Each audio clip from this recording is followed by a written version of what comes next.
What up, B Squad? It's your boy JB, and we are here today, you guys, with let's get into the blogs. This, I don't know what number we on, but this is going to be the hot topics for the week of July 5th. Yeah, July 5th through July 11th, you guys.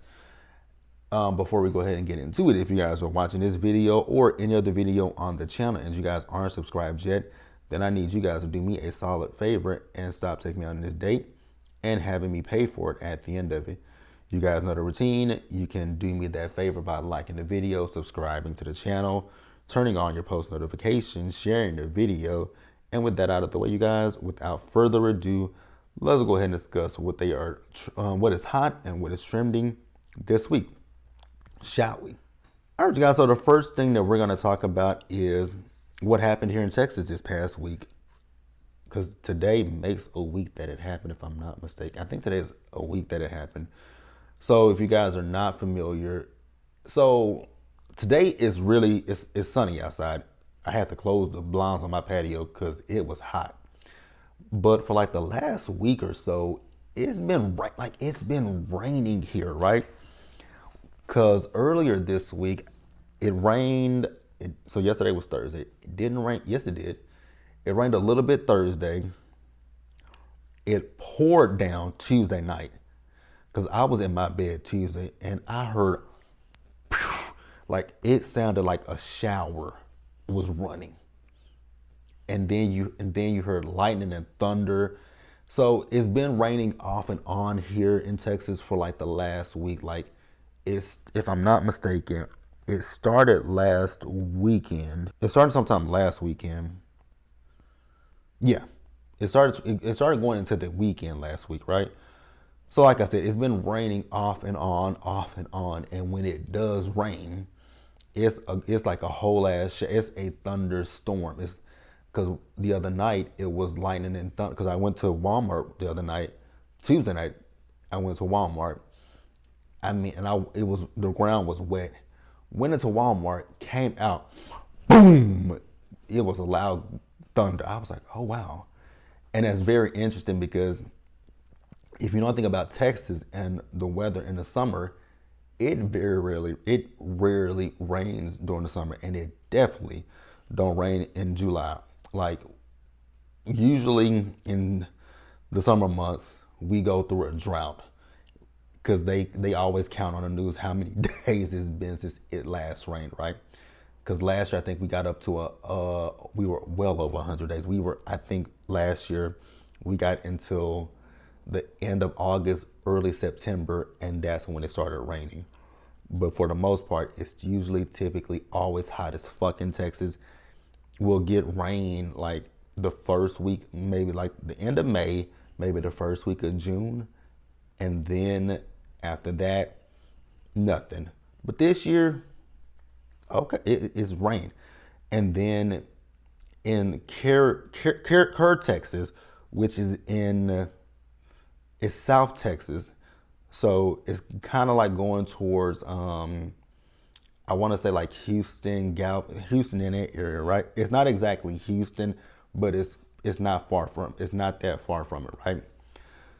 Now, what happened is because for the all week long, it's been on the news every morning I wake up.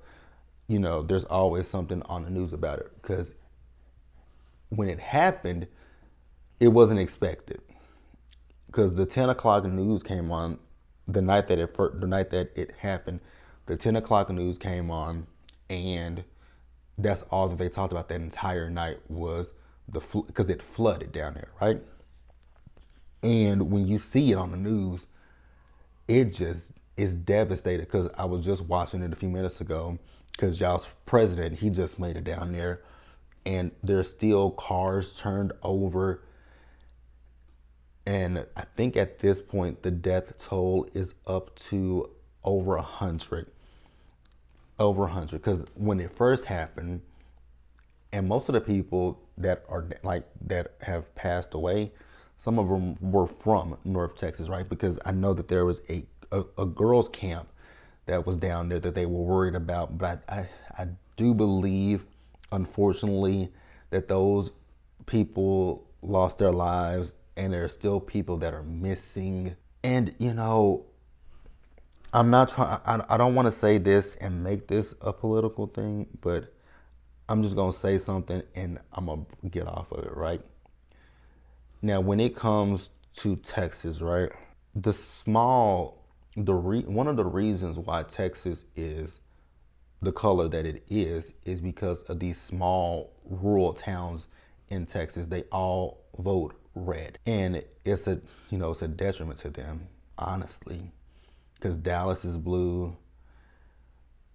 Houston's blue, and then like my area, it's red, but my area is not it's small, but it's not like, it's still part of the DFW Metroplex, right? Like even my hometown, they vote red.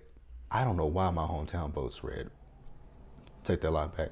I know why, but neither here nor there, right? But what I also just really want to say is prayers up to everybody that's been affected. And also, I want to say a middle finger to one person in particular, Raphael Cruz, Raphael Edward Cruz. Fuck you. Anytime a natural disaster happens here in our state, your raggedy ass always decides that you go somewhere. You always go somewhere. Like in 2021, when we had that's cold front that came through here that knocked the power out for a whole fucking week. That motherfucker went to Mexico, blamed his daughters and all that kind of stuff. But you know what? That ain't about. I don't want to talk about him. I just want to say prayers up again to those affected by the floods down there. And it's Kerr, Texas, Kerr. I could be saying it wrong, but it's spelled Kerr, Texas. So yeah, prayers up to all those affected. And I also want to read this because this came up on my phone before I came on here. And it says here, FEMA's leader is a no-show after Texas floods. Is that a shock? Not really to me, but I want you guys to, we don't really have to discuss that. But if you guys have any thoughts, if you guys have any feelings about that, definitely feel free to drop down in the comment section and let me know, how you guys feel, and we'll go ahead and move on to the next story, shall we?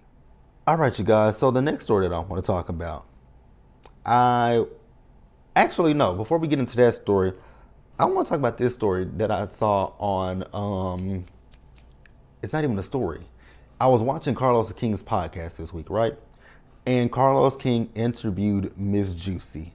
Y'all know y'all don't know that, but I love Miss Juicy, baby.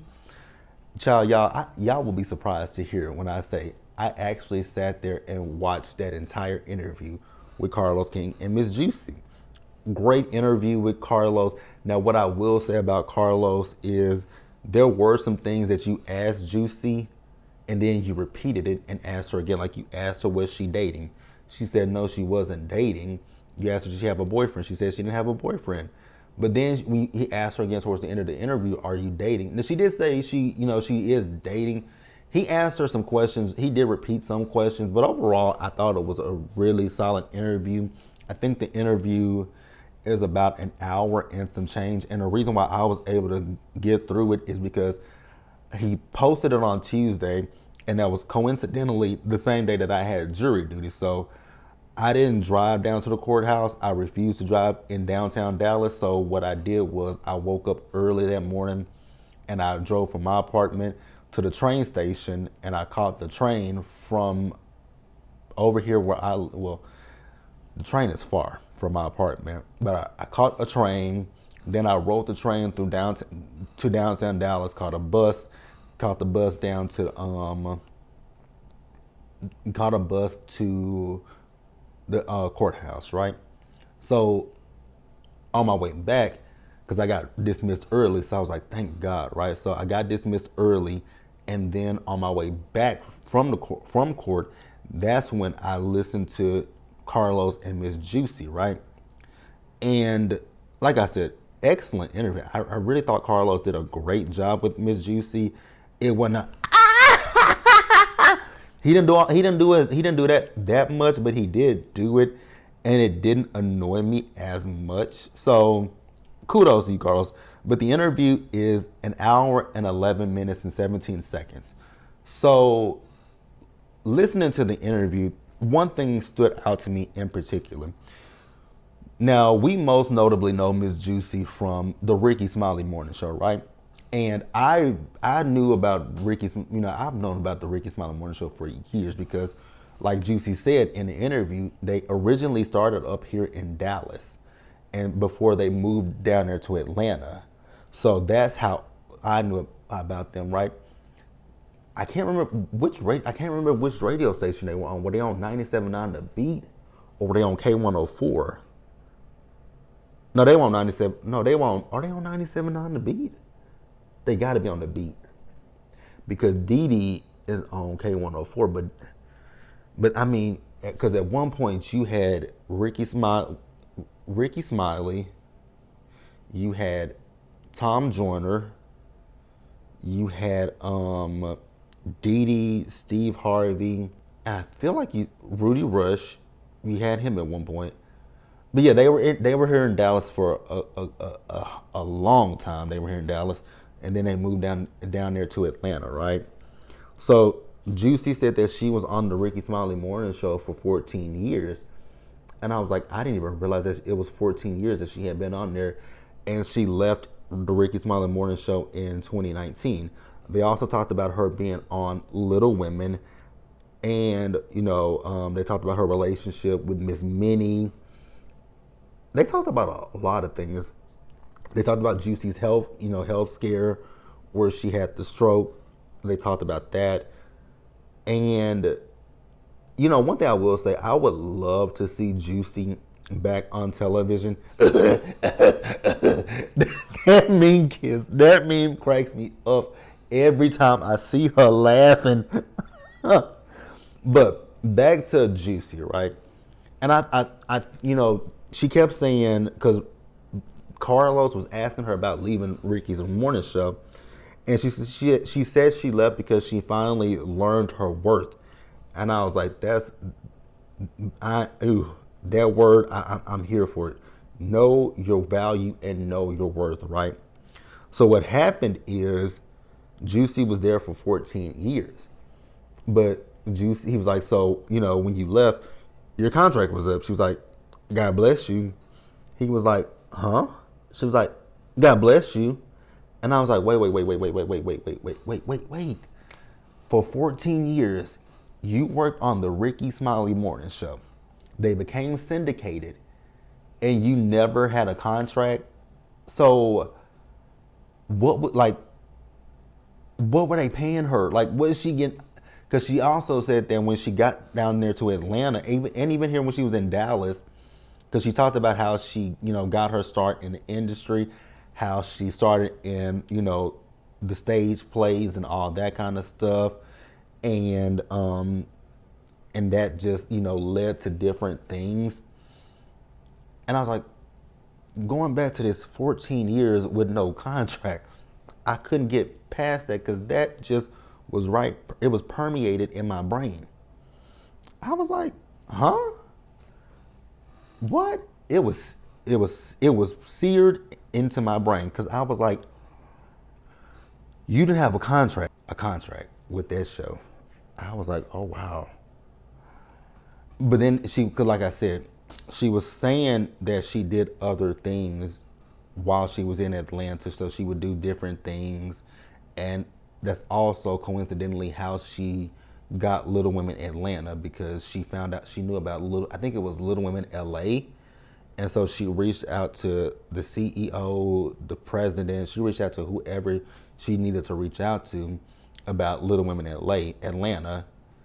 They wanted to do Atlanta, but they didn't know anybody that was little in Atlanta. So Juicy reaching out to them, she was able to bring the girls in. Like, she brought the twins in from Dallas, which I always thought that was so weird that they brought them in from Dallas, but they did a Dallas version, right?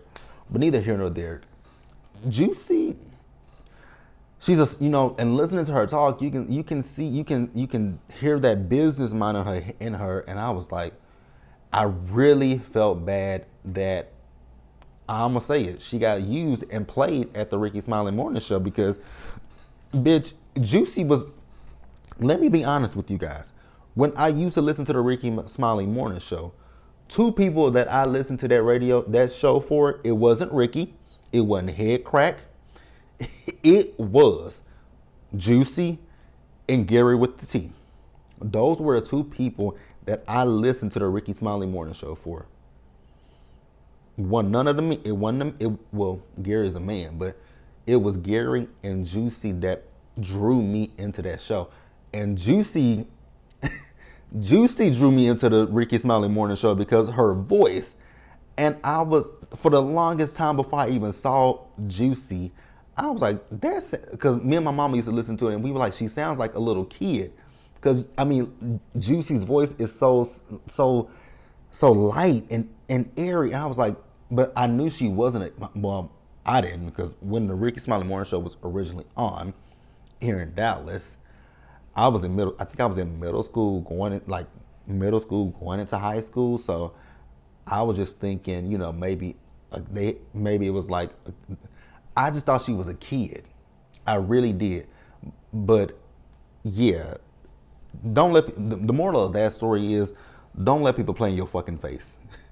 That's the moral of that story. So let's pause here, you guys, and move on to the next story, shall we? All right, you guys. So the next story, let's talk about it. It is Amy Luciani from. Is she from Love and Hip Hop? Y'all know I don't watch Love and Hip Hop anymore. I think that's where she's known from. Well, I remember her from that show on OWN, Ladies Who List Atlanta, because she was looking to buy a house with her boyfriend at the time, but that ain't got nothing to do with this. So it came out this week. Oh, Amy is 35 years old? Child, I thought she was older than 35. That ain't no shade to her. I just thought she was older.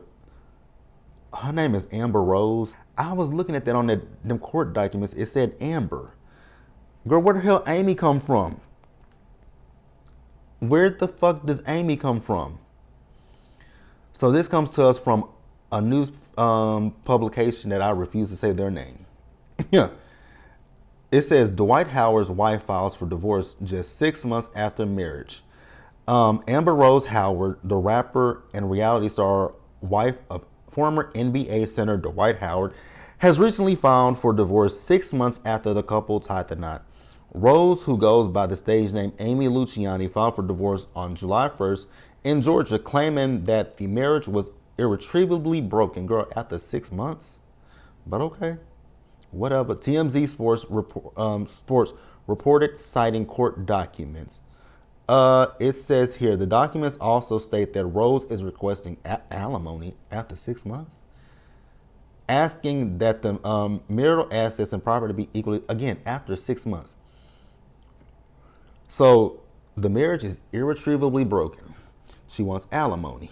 She is asking for marital assets and property to be equally divided. Girl, what shit have you guys acquired in 6 months?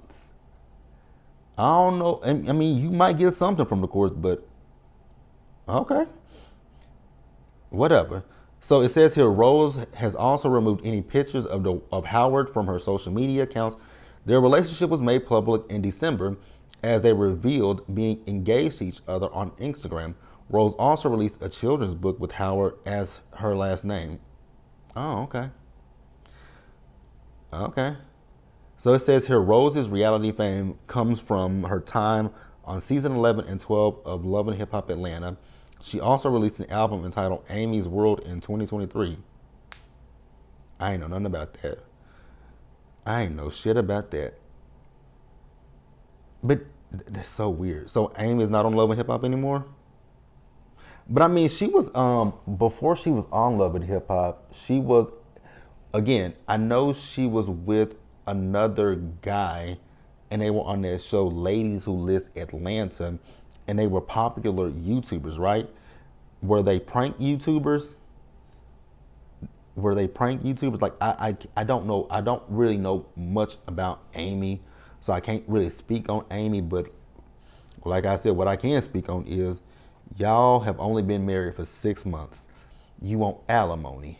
You want to you want assets equally split.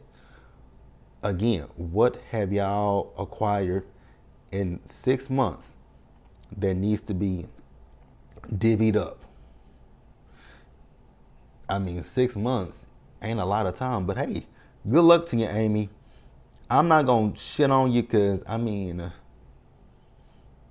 I was so confused when it was announced that they were together. I was like, this is an odd pairing. This is a very odd pairing. How the fuck these two get together? I mean, y'all ain't got nothing in common. Well, y'all might have one thing in common.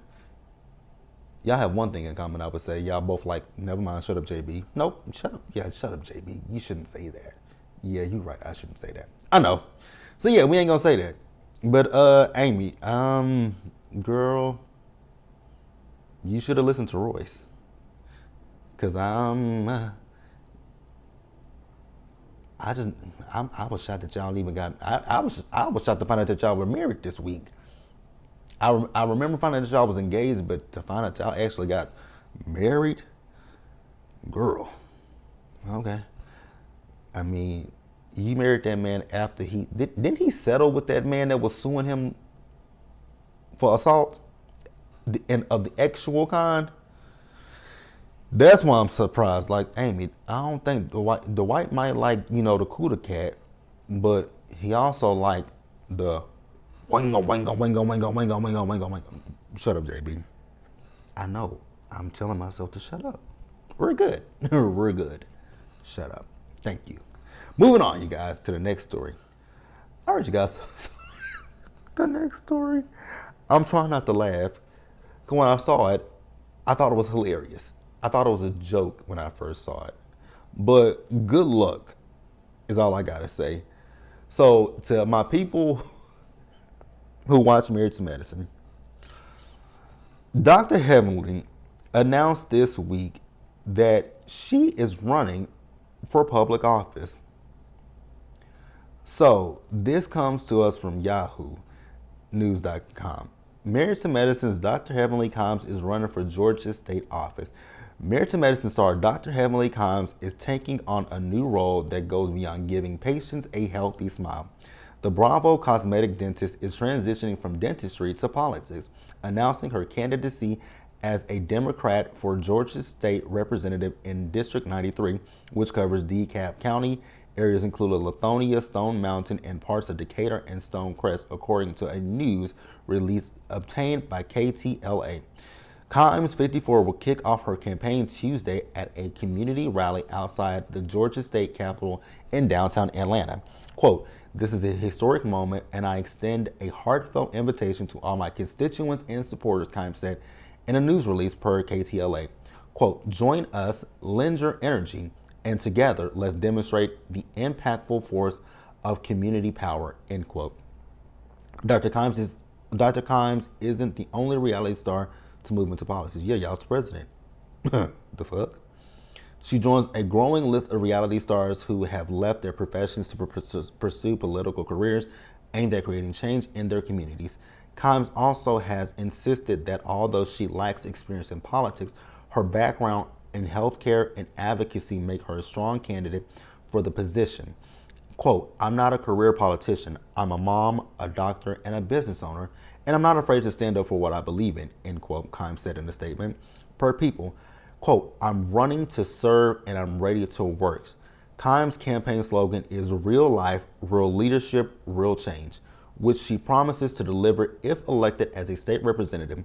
She also outlined a list of issues she aims to address, many of which disproportionately affect middle class and Black Americans. Which key issues is Dr. Heavenly Combs prioritizing in her campaign? Question mark. It says here, healthcare that's affordable and accessible, including mental health and maternal care. Education that prepares our kids not just to graduate, but to thrive. Teaching real life skills such as entrepreneurship, technology, and financial literacy. Also, an economy that works for everyone, especially small business owners, working families, and black entrepreneurs. Police reform rooted in accountability, safety, and justice, because she understands the deeply personal impact of these issues on families. She says, quote, I've spent my life helping people build confidence, start business, and take control of their futures, Kime said, according to People. Quote, now I'm bringing the same passion to the state capitol. District 93 deserves someone who's not just talking, but doing. Y'all tell me how y'all feel about Dr. Heavenly running for public office. Can you imagine Dr. Heavenly being a representative? Your mama, your mama, your mama. Like, that's all I can hear her saying is your mama. But I mean, let me know how y'all feel about it, right? Like I said, she's not the only reality television star to, seek public office, right? Let's think about it. Your president, reality star. Remember, Arnold Schwarzenegger was the governor of California. That's an actor. Dr. Phil ran for office, didn't make it, thank God. Dr. Oz ran for office, didn't make it, thank God, right? So she's just joining a list of other people who have ran, and honestly, she would be amongst great company. I think our sitting Congress, people in the Senate and in the House, some of them act like reality television stars. So she would be in great company. But you guys can tell me what you think, what you feel about that, and we'll go ahead and move on to our next story, shall we? All right, guys. So this is gonna be a follow-up story, but I think something new came out about this. So y'all remember we talked about Tyler Perry in They Come to Food a few weeks ago, right? And Derek, the guy who's suing him, he came out and had some things to say recently. I was actually reading because he spoke out, and he was basically saying that since he's come out with his case, that people have said things, people have made said things about him, made jokes about him, and all this kind of stuff. And this is also why, he said this is why, men don't come out and say what happened to them, which is absolutely 100% true. It's 100% true. That is exactly why people don't come out, because people don't believe them. Then people want to make jokes about them. Because remember what happened with Terry Crews. Remember what happened to Terry Crews, and how people made fun of him for a long time. Even though Terry Crews ain't my favorite person, he's not my favorite person at all. But I was never going to, me personally, I was never going to just say, yeah, I couldn't make, even again, he's not my favorite person. By no means is he my favorite person, but I was never gonna make jokes about the man. And that's why, and then I saw a lot of people in comments like, oh, actually somebody left it in my comments. Somebody left it in my comments about Tyler Perry. Let me see if I can find that fucking comment. Cause somebody dropped down into my comments that week, and if I can find that comment, you guys, I am gonna read it to you. Let's see if I can find that comment, because I was like, what the fuck are we talking about here? Let's see if we can find it. But, okay, let's see. Yeah, so somebody said to me, why do you believe the white man before the evidence comes out? I'm sorry, say what now? Why do I believe the white man before the evidence come out? So my response to this person was, what does him being white have to do with anything? He presented text messages as evidence. Also, I always believe the victim until proven otherwise. I don't give I don't give a fuck that it's Tyler Perry. I don't care that it's Tyler. if this is proven that he did this shit to Derek, then Tyler is 100% wrong, and I'm not going to candy coat, sugar coat, none of that bullshit. I don't do that. Y'all know it's happened to me. And if you, and for y'all to sit there and say, why do I believe the white man? It happened to me. I was abused by somebody. So, as someone who was abused by somebody, I always believe I don't give a damn. Unless that person is proven to be a liar, I always believe the person who says that they were abused. If you have a problem with that, then I don't really honestly give a fuck. Period, point blank. Now, let's talk about this this new thing that come out, right? So this comes to us from, I don't know where this comes to us from, but it comes to us from some kind of a website. But it says actor alleges Tyler Perry Studios VP Mark E. Swinton groomed and actually assaulted him. So actor and Army veteran Braxton DeMarco Wells recently took to social media to make some shocking allegations against a Tyler Perry Studio VP. Recently, actor and Army veteran Braxton DeMarco Wells took to social media to make some disturbing allegations against the senior vice president of scripted programming at Tyler Perry Studios, Mark E. Swinton. In a lengthy Instagram post shared yesterday, he alleges that he was flown to Georgia under false pretenses. Allegedly, he was then groomed and assaulted by Swinton. Wells alleges that Perry knew about this and chose not to speak up. Allegedly, he also worked with his attorney behind his back to force him into an NDA. Quote, Mark E. Swinton, you groomed and raped me while I was under your influence, flying me from Los Angeles to Georgia under false pretenses, Wells alleges in his post. Per the Neighborhood Talk, quote, you abuse your position as vice president of Tyler Perry Studios, a company that claims to stand for faith, to commit unspeakable evil behind closed doors, end quote. Then it says, Tyler Perry, you built your empire on the image of God-fearing man. Yet, when darkness crept in through your own executive, you chose silence, he also alleges.